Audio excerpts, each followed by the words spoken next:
পানি খাওয়ার নিয়মটা কি এটা আমরা অনেকে জানি না। পানি খাওয়ার নিয়ম হলো আপনি বসে পানি খাবেন, পানি 3 ঢোকে খাবেন, পানি খুব স্লো আস্তে ধীরে খাবেন। কখনোই একসাথে 200 ml বেশি পরিমাণ পানি আপনি খাবেন না।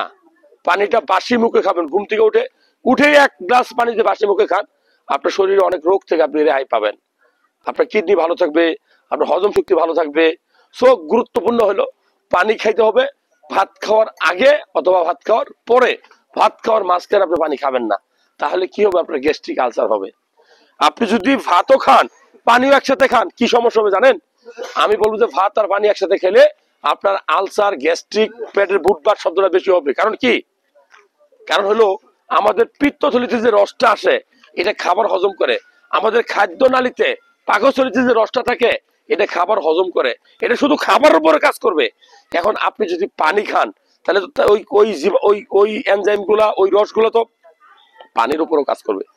এই জন্য বুদ্ধিমান মানুষেরা পানি এবং ভাত একসাথে খায় না, ভাত আস্তে আস্তে চিবিয়ে চিবিয়ে খাবেন।